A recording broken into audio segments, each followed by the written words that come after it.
Hey, I'm here with Glenn Galaxy. Yes, Is that correct?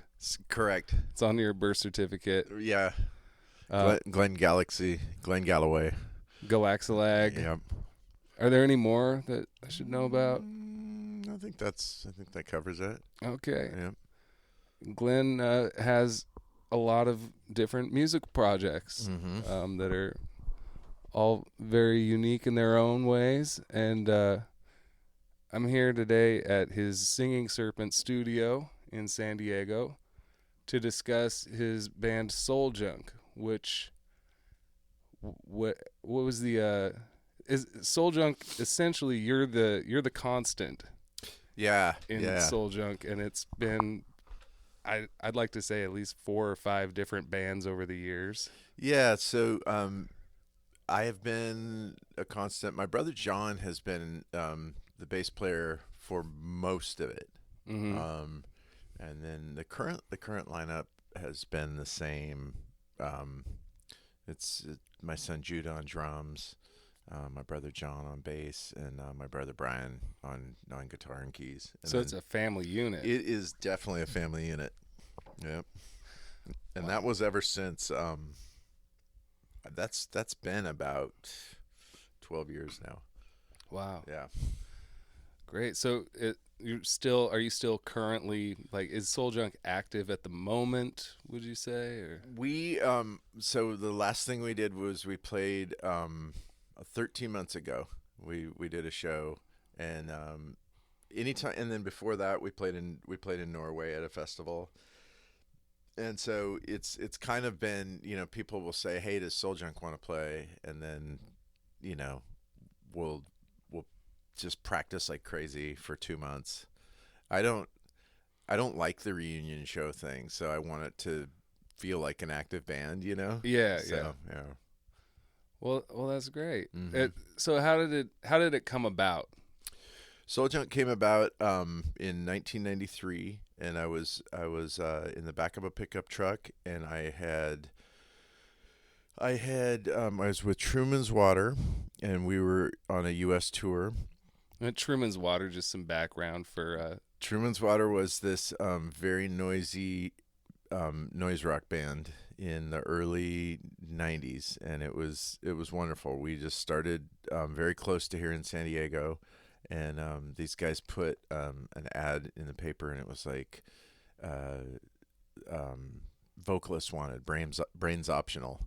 And I answered that because I couldn't afford an instrument at the time. Oh, wow. And eventually one of them like bought me a $70 PV guitar at a pawn shop, and I was ready to go, And Nice. so Truman's Water kind of all of a sudden got to go to Europe and tour around and put records out because John Peel found one of our handmade records and like was playing whole sides of it on his show. And Oh, we wow. did several Peel sessions, and so it was kind of like 0 to 90 with that band. We just went from playing for 15 people at the Casbah here in town to playing in London, opening for Babes in Toyland, opening for Fugazi. It was Yeah. a wild couple of years. And so in the middle of that, we were on these long drives, and long story short, I just really heard God speak to me clearly of come out and do this new thing that I'll show you to do.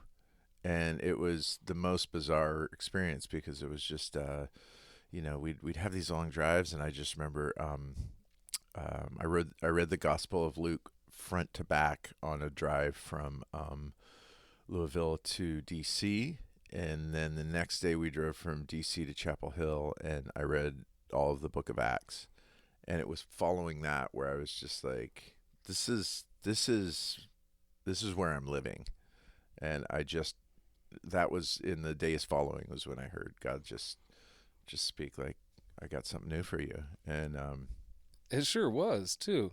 Now, yes, I feel like people who aren't familiar with your music, which is a lot, yeah, are gonna hear this story and think, okay, so he's like following orders from God to leave this experimental rock band and Yes. go play God's music. And I'm going to just drop in right here. I think it's the first track on your first Soul Junk album, The Yeah. Lord's Saxophone. Yes. Is that right? Yeah. Okay, so here's a little bit of that.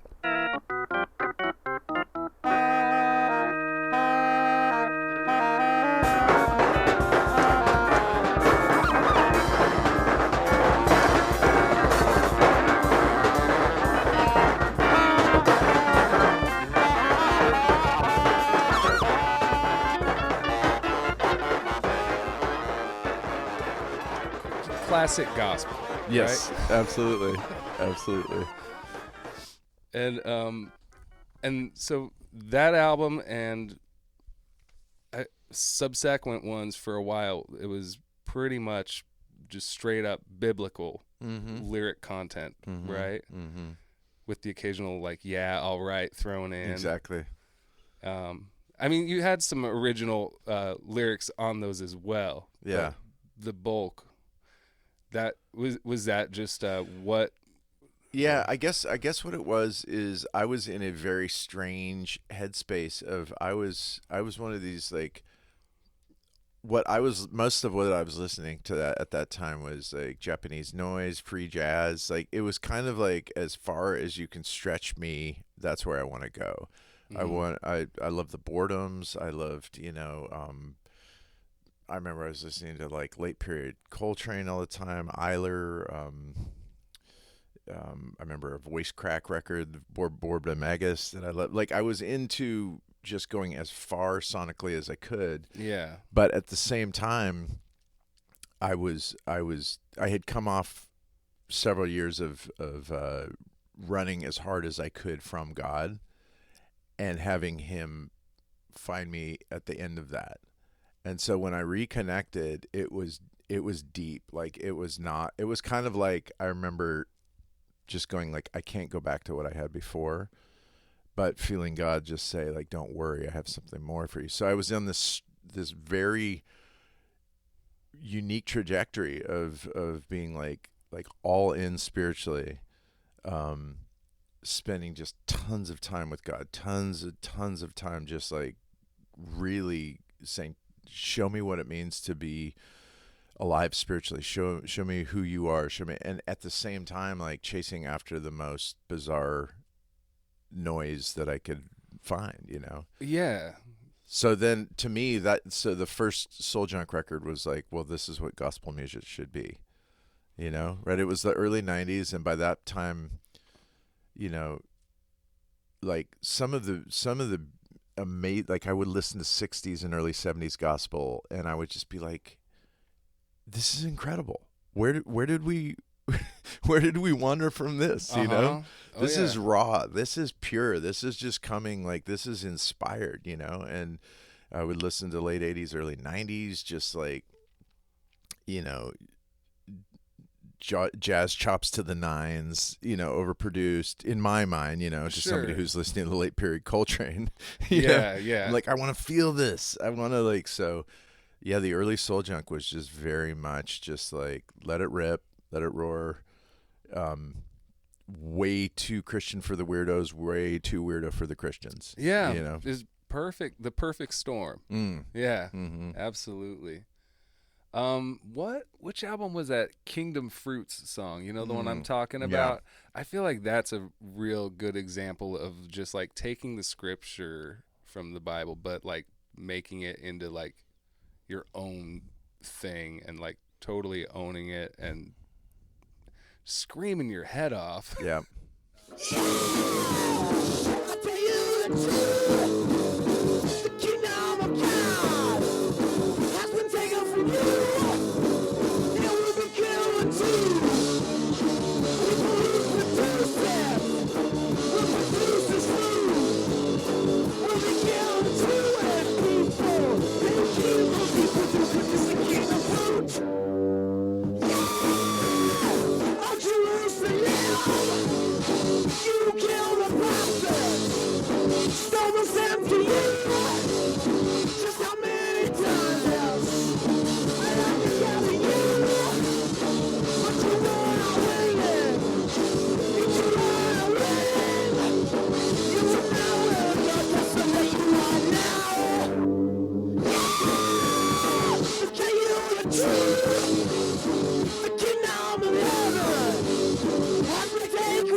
Yeah, so and this is by way of answering your last question too. It's Mm-hmm. in other words, okay, so I felt this call of God to start this new band, and he's like, it's going to be about me. It's going to be about me. And at that point all I knew was hymns. Mm-hmm. What did I know of sacred music? I knew of hymns. I knew of the gospel stuff. I was just talking about. People would make me tapes of James Cleveland, and I'd just be like, yes. And then I Yeah. knew, like, at that time it was like my girlfriend was taking me, my fiance was taking me to the vineyard, so it was very early vineyard worship. Mm-hmm. And I would find things in all of those worlds that I could connect with, but I couldn't write in on any of those worlds. I was Sure. just like, my brain was just musically, I was just not anywhere close to any of those musical worlds. And so I'm like, okay, God, I'm gonna write. This band is gonna be about you. So I don't know. So I would just, like, sometimes there would be some songs where I'd just be praying, I'd be just hanging out with God, and I'd just start writing. And there would be some songs where I would just sing verbatim my stream of consciousness, what I wrote. Uh-huh. And then the only other thing I needed to do was to, when God would speak to me in His Word, I would say that, just that little bit right there resonates so deeply with me. So I would write a song around that. I would connect it with something. Kingdom's Fruit's a good idea, or a good example. Very, like, I was into, like, all the a good friend of mine, who now runs Ghana Records, one of the guys who runs Ghana Records, he had a fanzine called Wipeout, and it was all the, like, like, super garagey, like, just, it was a great counter to, like, Coltrane, right? Which is just, Sure. or noise or whatever, because garage was just so, just like, we got 2 chords, we got 3 chords, we're just milking it for all we're worth. So I love that kind of grounding element. That was like that was my pop. And so Kingdom's Fruit is just like, as I saw it, it was just a noisy good garage rocker. And when I wrote that riff, I just heard, like, there was just this snarl to it. There was just this like, and when I read that specific passage, it was right at the end of Jesus' life, where he was getting the full brunt of the establishment pushing him out, Mm-hmm. saying, like, we've decided you're not the one. And him, like, in that space, saying, like, you're rejecting yourselves, Yeah. you're disqualifying yourselves. And just the passion in his voice of how badly he wanted them to get it, and how thoroughly they weren't, and they were just slamming the door on him and on their own future, as whatever. Could go way off on that, but there was just this energy in what he said there of, the kingdom has been taken from you, and it will be given to a non-people. It'll be given to someone you consider nobody. Yeah. Yeah. And so that energy in that little phrase he said, they're connected with this super raw riff that I'd written. And you're right, it's just like, it was perfect. I just got to, like, go in it was either my brother's barn outside of he had this, like, garage barn thing in Inland Del Mar, which is hilarious, like the concept of Inland Del Mar, if you know San Diego. Well, tell me about that. It's like, Well, so Del Mar is just a very wealthy area, but okay. if you get, at this point in the 90s, if you got east of the 5 freeway, Mm-hmm. there were these sections where it was just, like, just shacks. It was beautiful. It was like you could be in rural Arkansas for all you knew, Uh-huh. but you were right across the freeway from $5 million houses, Okay. So it was Yeah. very funny. But yeah, there was my brother was single at the time, and he had a garage barn, and it was just like, none of his roommates cared if I just went out there and screamed my head off, Cool. into a 4-track. Yeah, which is good what I did. spot. Yeah. Oh, and okay, so chronologically, your albums go forward. EPs go backward. Yeah. Your first album's 1950. The last one was, 61? Is that right? Yeah, I think we recorded all the way till 63, but 62 and 63 didn't really get finished or released yet, so. How was that just like you called the first one 1950 and then just stuck with it, or? Yeah, okay, and the reason for that was this is in 93, and like I said, I was having this epiphany of like I said, I was really trying to get to essential. I was connecting the dots between just these weird dissonant noise things, and then like what I was like hearing as like pop music, and like I said, to me a lot of it was just like simplicity. I was like hearing in the 50s and the 60s. I was seeing these periods of time where musicians would find out these little tricks where, like in the 50s, rock and roll was big band condensed. Mm-hmm. All of a sudden with amplifiers and volume, now you didn't need the whole orchestra. You didn't need exactly 35 people to make a bang, Yeah. 3-4 people could just set a room on fire. And so it was like all this energy that came from people who had just ridiculous chops as players, and now you don't have to spend all this time coordinating 35 people and transporting all this gear. You can just set up some, you know what I mean? Uh-huh. And so there's all this extra just like energy and you have 3-4 people. So I was very intrigued with the concept of early rock and roll, and then I would see that with hip hop too, Slow, slow, slow, slow, slow, slow. I'ma blow up your oscilloscope, ask the Pope. Cause true religion speaks to those with no hope. Bootstrap believers give you just enough rope to let you drop when you hit the point that you can't cope. Y'all can't hang, that's why we do that thing. Spiritual songs, yo, they all get same fat editor, ready to forget the predator, whatever y'all rappers indebted to.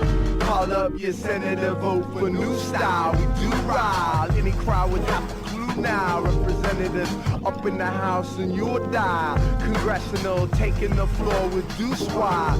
Kings, queens, and aces gonna taste the juice, child. New buy, filibuster beyond the blue Nile. The loop pile, wigging parliamentary trump card. We bump hard, replacing full faces with true smiles. I'ma blow up your oscilloscope, ask the Pope.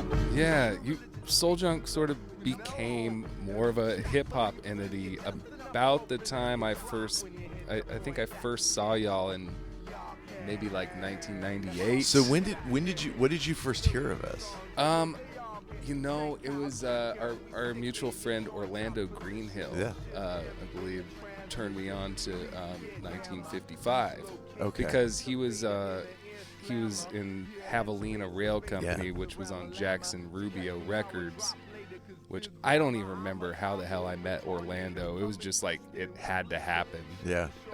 In both of our lives, we were just destined to meet. He's incredible. And I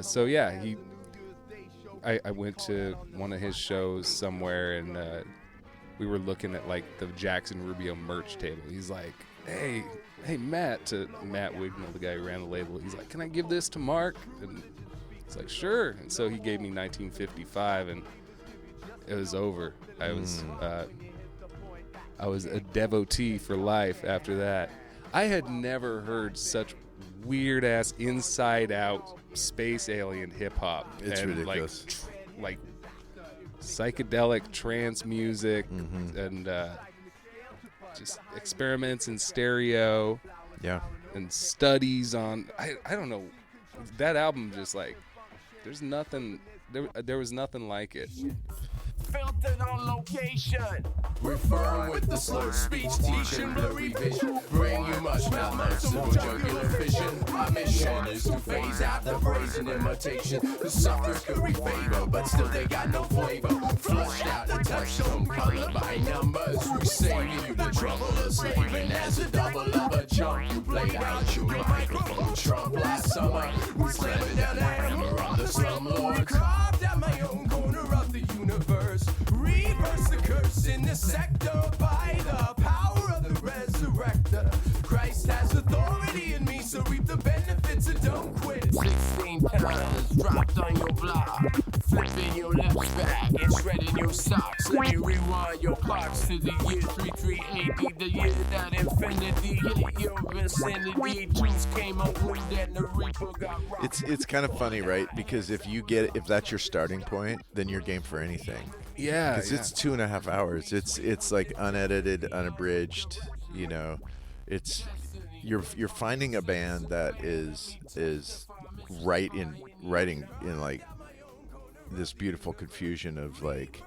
I was at this point where I had pushed the limits of a rock and roll band, and you know the mid '90s, and just hearing these sounds coming from you know whatever rattling around up there. Yeah, somebody's subs, and this was not me at this point. Like I was driving around listening to all my music on these like you know boom boxes that I'd found at thrift stores, you know, and so all you know, yeah, it was just treble and gain and like that. I just you know heard roar. That's all I was, and so all of a sudden I was hearing these forms of music I had no connection to, I had no knowledge of, and I remember finding my way to some of the weirder drum and bass stuff and like early like Plug and Square Pusher and like early Aphex Twin, and this was just like, okay, this is harnessed noise of a different stripe, and so then I just dove in, and I was writing for all these magazines and would just get all.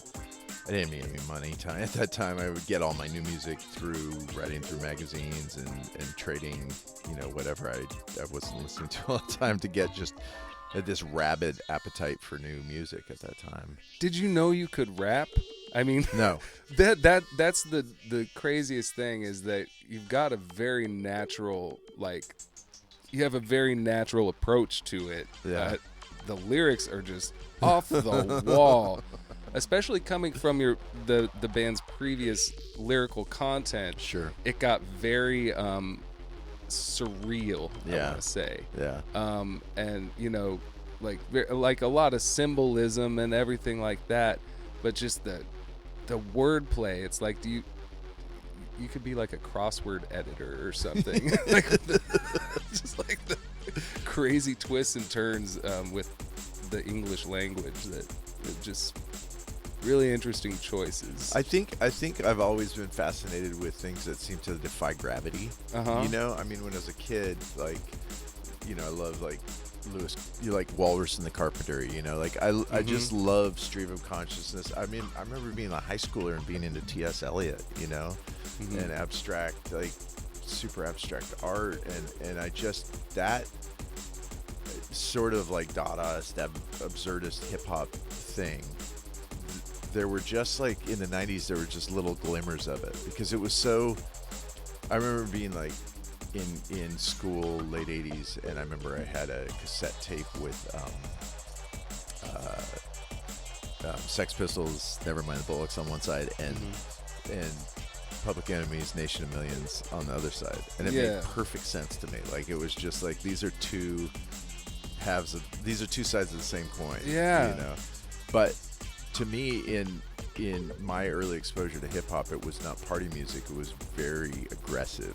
Yeah, it was very just tons of aggression, and so the sort of absurdist angle to it. I think like hearing some of Wu-Tang stuff and just RZA's willing, you know, like let's cut the beat at the wrong point. Yeah, know, it's kind of like Chuck D reading Finnegan's Wake or something. There you go. Yeah. Well, thanks for doing that. It really Chuck D Finnegan's Wake. It's a lot of fun to listen to, and anytime I share that stuff with people, they're just like, "What? How did I not know about this?" And then, so Michael Kaufman, somehow wound up getting involved and taking that help, like you guys kind of became a dynamic duo for a Yeah, little bit. so between 1955 and which was when you started listening, between that and 1956 and 1957 was this transition where I kind of lost my band because everybody was just at a point where, you know, like just getting married, just having kids, just, you know, getting jobs. It was like that kind of like, and so we slowly went from, you know, all being single and just like playing all the time together and just improvising and just to like, hey, you know, people being like, I can play twice a month, like, you know, and it was just like, and then at the same time, we got picked up by 5 Minute Walk for a 1956 record, and they were just like, basically, as much as you can tour, we'll book you. Like, if you want to be on the road 5 months a year, we'll book you. And I was starting this business at the time. Jude was a little guy. He was like 4 or 5 years old. I wasn't going to live on the road, you know. But I was willing to do, you know, they would fly me out for like 4, 5, 6 shows at a time, you know, weird places in the country. And so I was thinking like, this will work, you know, I'll do these little bits and pieces thing. But the rest of my band was like, no, we can't do that. You know, we can't just take weeks off every month. And so I had this weird thing, you know, where I was like doing more and more abstract hip hop and like the weirdo electro stuff. And so I was kind of thinking, well, maybe I don't, you know, if I don't have a band, maybe I don't necessarily need a band. And then Michael Kaufman had been in town, and I called him up. He was in New York City at the time, in Brooklyn, and I just said, hey, what would you think of you know, kind of being my rhythm section? Yeah. And the beauty of it is Michael is just like, well, I don't even know what I would do, but of course I know what I would do. You know, he just like he can come up with anything out of thin air. And so we kind of became this dynamic duo where he, you know, I had a guitar with like way too many malfunctioning pedals, and then he would play like a Chaos Pad and like a Casio, or, you know. And then we hooked up with I was buying so much like underground hip hop at the time. There was a guy in downtown San Diego had a store called Tools of the Trade, and I would, you know, go down there and just be like, show me something that will blow my mind. And, you know, he'd just have some bootleg Premiere thing, or just, he really enjoyed the fact that, like, you know, the early like weirdo Madlib and MF Doom and all that stuff, 90s, was insane. And he loved the fact that I gravitated toward the weirdo stuff. So pretty soon he would kind of be our, like, how do you say, like, kind of the more straight DJ.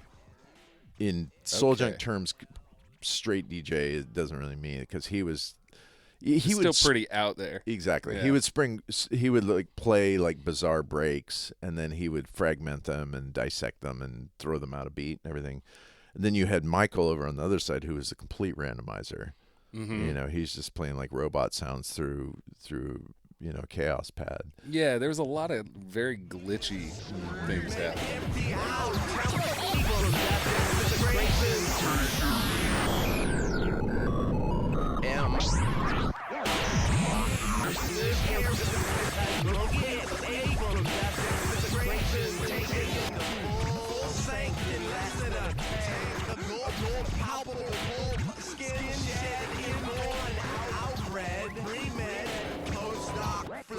Guidance to direct ad hoc, implanted and like at the sink, flow, draining brain.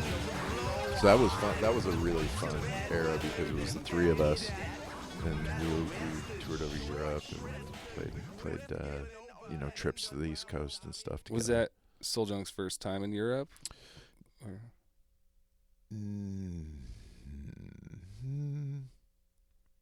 Did the full band go over there before? I'm trying to think. John and I went over. I think John and I went over. Did we?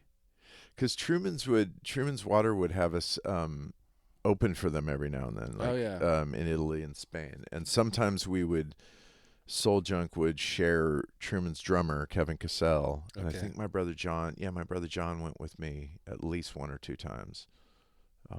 But then, yeah, once we were like the more like portable rhythm section, Uh-huh. then it was easy. Then it was just like, sure. Yeah, just show up with a couple backpacks. or Exactly. And a suitcase. guitar Yeah. and some effects pedals. And yeah. You'd never used a guitar strap, right? Yes. Yeah, I just love that. You just cradle it in your elbow. The neck of the guitar's up against the neck of your body. Yeah. And- Yeah. And I really like when you I'm just kind of nerding out right Yeah, now, yeah, but I no really worries. enjoy when you like kind of wave it around like it's an actual axe. So okay, so the quick story on that was one of the last shows I played regularly as a regular part of Truman's Water in '93. We were at the Casbah, place was packed out. On the second song, I broke my strap. Yeah. My strap was just 2 like thrift store belts duct taped together, so of course it broke. Mm-hmm. And we had a bunch of friends in the audience, and I was like, "Hey, could I borrow a strap from anybody?" Nobody had a strap. So I was like, well, this sucks because a PVT 60 is not a light guitar. And Mhm. so I was just like, well, I guess I'll make it through this set.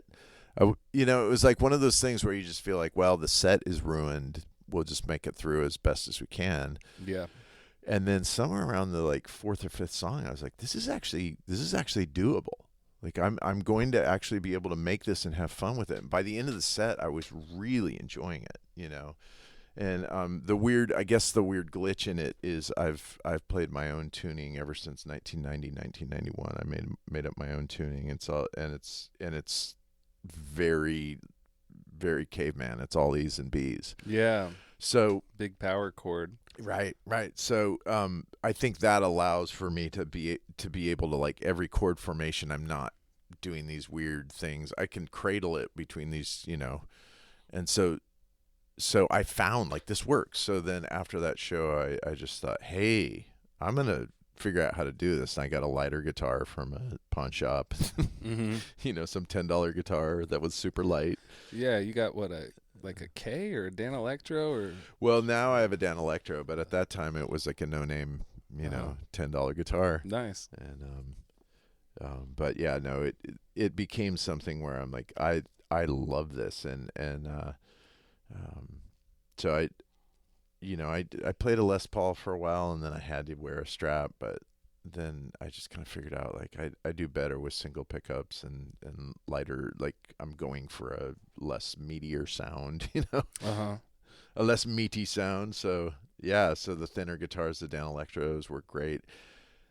And I think in Soul Junk later in Soul Junk and in Octagrape especially, exactly what you're saying about like in between the notes, the guitar can be in the air. Yeah. There's no strap. So there were a lot of sets where like I would go out and I'd be like, okay, how much of the set can the guitar be in the air?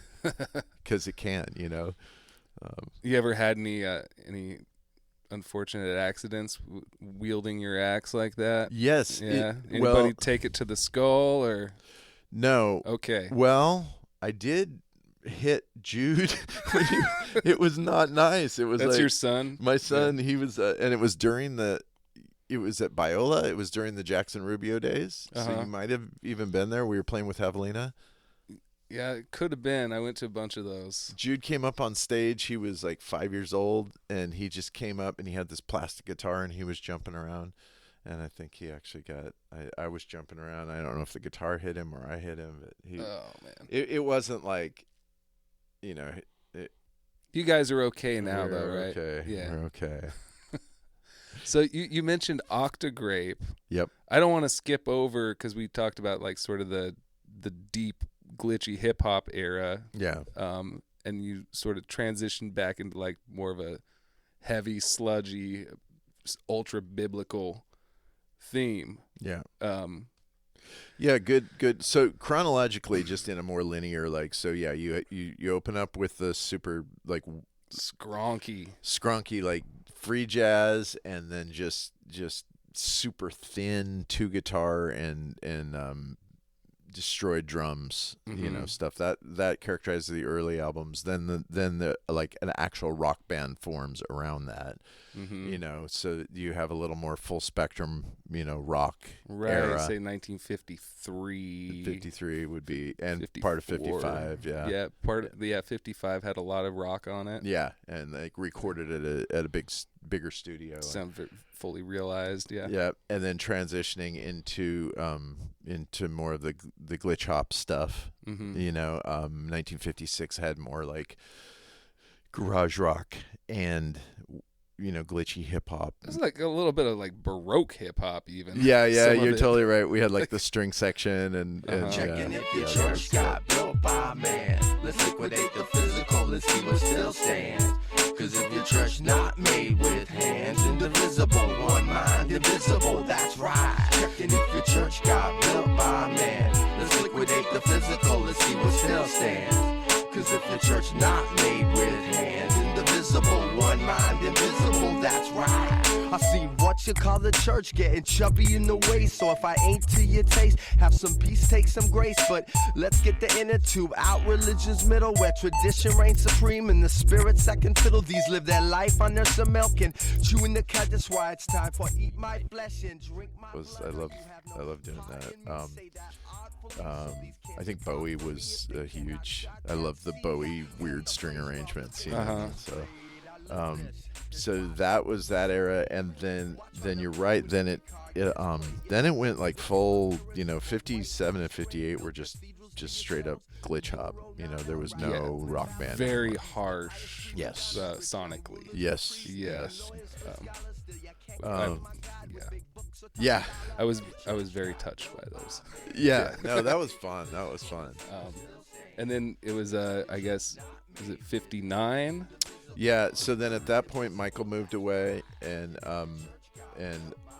I was playing a ton in my little church, and I just kind of looked up and was just like, whoa, Soul Junk's not really playing or doing records, and this is such an important part of me. And so that's when I wrote 59, and it was a return to kind of like there's a little bit of the you know, lo-fi hip hop in there, but it's not so like grating and aggressive as 57, 58 at all. Yeah, it's a little more a little poppier musically. Yeah, and you are just cramming those psalms in there, right? It's the Book of Psalms. Yes, I got this whole thing, and I remember telling Michael when Michael was still in Soul Junk, like, I'm just gonna, like, instead of writing my own raps, I'm just gonna rap the whole Bible. That was my thing. I was like, I'm going to rap the whole Bible. Every album will be an entire book of the Bible. And I remember Michael just being like, really? Uh-huh. That's gonna be tricky. That's a challenge. That's a challenge, you know. And you made some headway there. I didn't even realize that I was going through your discography on Bandcamp, which is great. Now you got all that stuff up there, that like a lot of small press stuff, and you did like Genesis and Exodus on there. Half of, or 2/3 of Exodus. 2/3 of Exodus. And then I just realized, like, this is really dense. It is very dense. It's very dense. There's a lot of words. There's you do get some hooks in there somehow, though. We'll hear it. This is a little bit of Exodus here.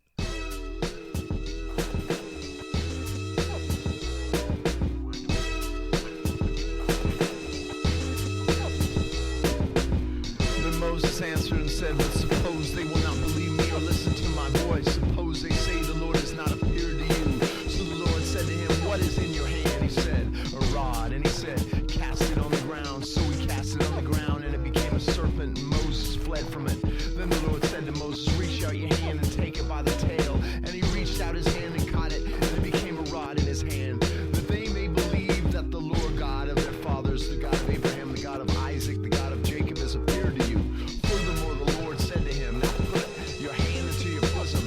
They put his hand into his bosom, and when he took it out, behold, his hand was leprous like snow.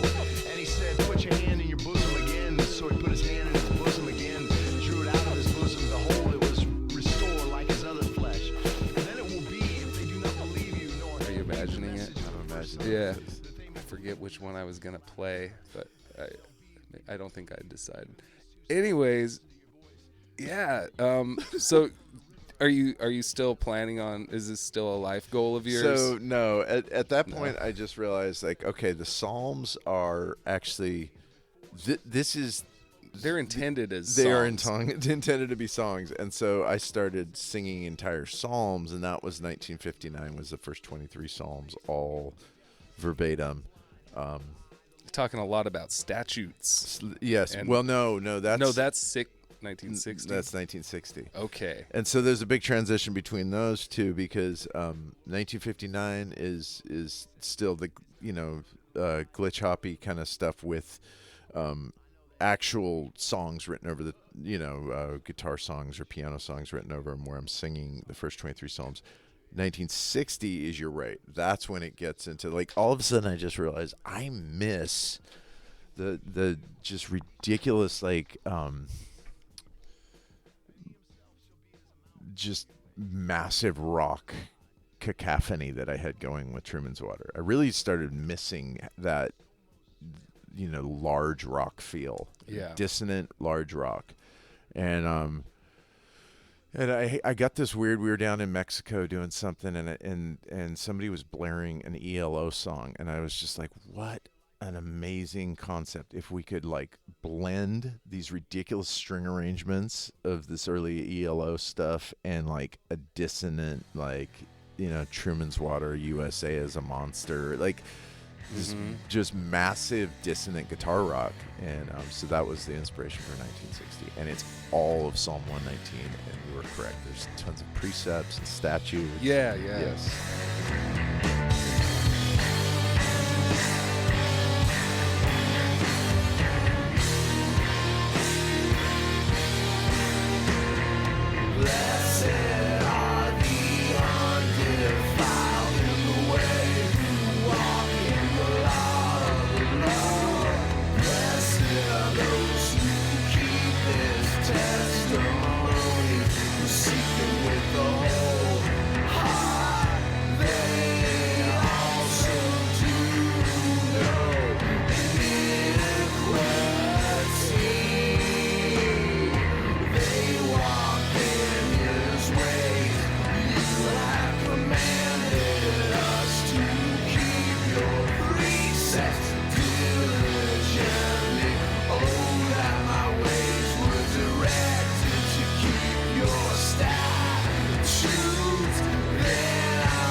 It's fun. I think once you have like a motif in, like, especially in something sort of like a concept album, Yeah. just every time that motif comes back up, you're like, okay, I'm back home. Yes. Like, Yes. there's a lot of words going on here, but I got my statutes. You have your statutes, right? You have your Yep. testimonies.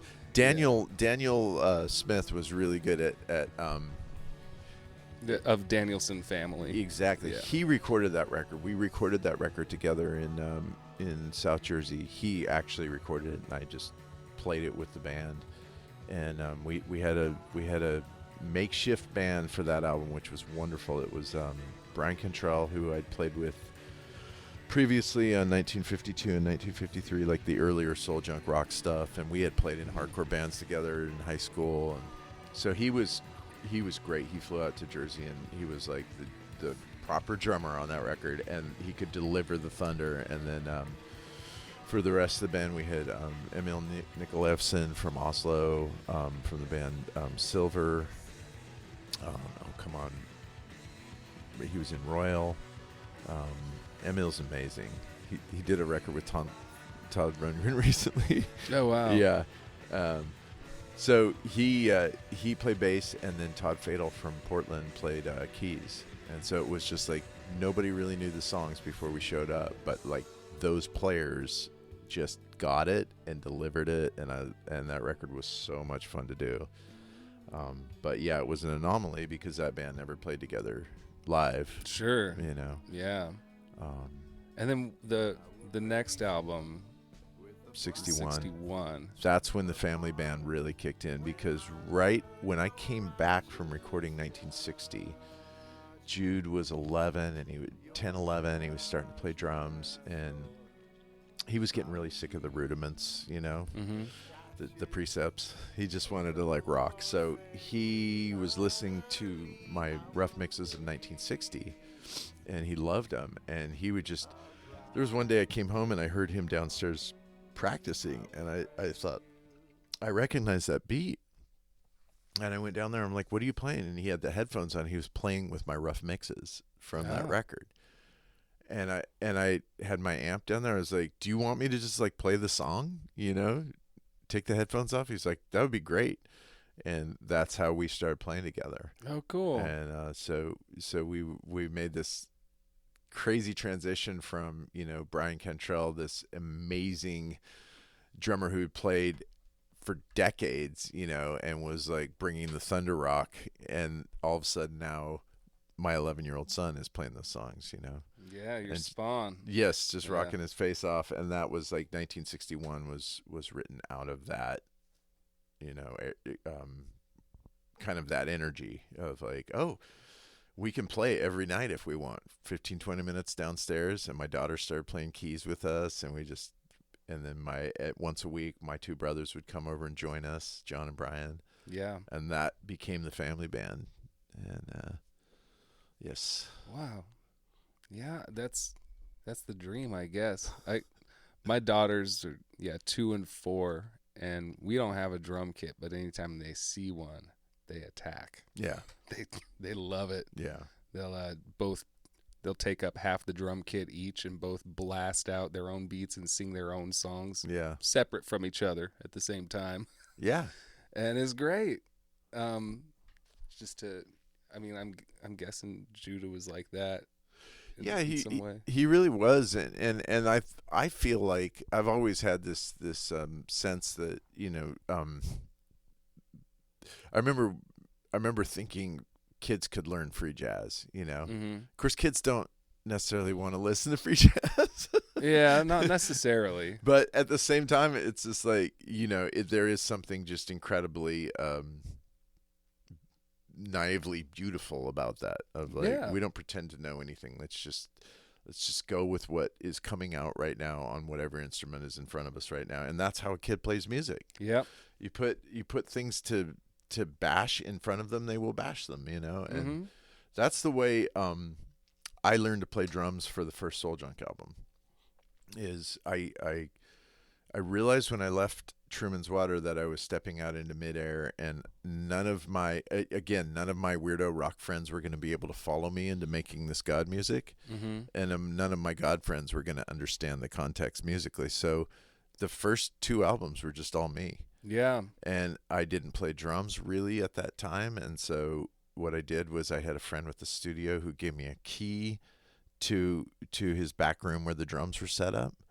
I bought a $400 drum set on Craigslist or whatever existed, the way the recycler. Yeah, exactly. And then just would come in and bash for 3 hours a day.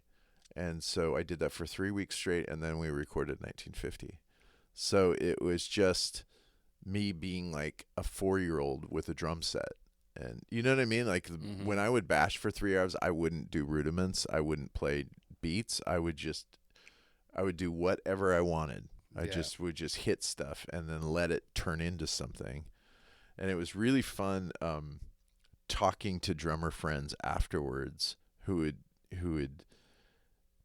you know, of course my meter was terrible. All the like things that drummers know to do, I didn't know to do, and I did them terribly. But at the same time, the intuitive parts, my drummer friends would just be like, how did you think to do that? That's, you know. Yeah. It's like, because I didn't think. It just came out, and I made it work, you know. So that's childlike nature. That's the fun of playing with kids and playing with your kids. Or playing, even as a grown-up, playing something you've never played before. Yes. Yeah. Yes. As long as, talking about my kids again, I bought a saxophone last year, and For last summer, anytime I tried to pull it out, Camille would run up with like a ball or a toy or whatever she could find and just stuff it in the bell and say, "Papa, please put the saxophone away." That's awesome. So I couldn't even practice because I'm like, it sounds bad, but it's because you won't let me play a little bit. Isn't that funny? She just like wouldn't give you the space to get past the ABCs. Yeah. Yep. Well, I think we're gonna be wrapping it up here. You wanna give a little blessing for your new fans out there, or? Yeah, I mean, thank you for listening, and there is quite a tome of musical material. If you have listened to just a bit of us or none of us, there's just hours and hours of all of what we've just talked about. And I honestly haven't even heard it all. I learned of stuff I didn't know existed in the last few days. Thinking I was, I thought I had the whole canon down, but yeah, I mean, listening back to it, it's hilarious, and I'm proud of just the fact that like I don't do anything halfway, and I'm proud that I did things that I'm very embarrassed of. I just think, I love the fact that I wasn't afraid to be embarrassed of something later, and there's something in it that I'm like, I think the only reason I'm embarrassed of it is because it's me. Whereas if I heard someone else do that, I would just be like, yes. What reality do you exist in that made that okay? And I love that, Yeah. And that's a lot of the catalog is just being in midair and not having any self-consciousness about it, and so it's anyone who's diving in, it's like, yes, bless you. Enjoy yourself. Gesundheit for listening. Awesome. Well, everybody, thanks for checking this out. This has been Glenn Galloway of Soul Junk. I'm Mark Lee Morrison, and you've been listening to Low Profile. Thanks a lot, Glenn. Love you. Love you. Peace, peace, peace. My peace I leave with you. Not as the world gives it all. Not as the world gives. Not as the world gives. Not as the world gives it all. Not as the world gives. Not as the world gives. Not as the world gives it all. Peace, peace, peace. It's my peace I leave with you. Not as the world gives it all. Not as the world gives. Not as the world gives. Not as the world gives it all. Not as the world gives. Not as the world gives. Not as the world gives it all. Peace, peace, peace. My peace I leave with you.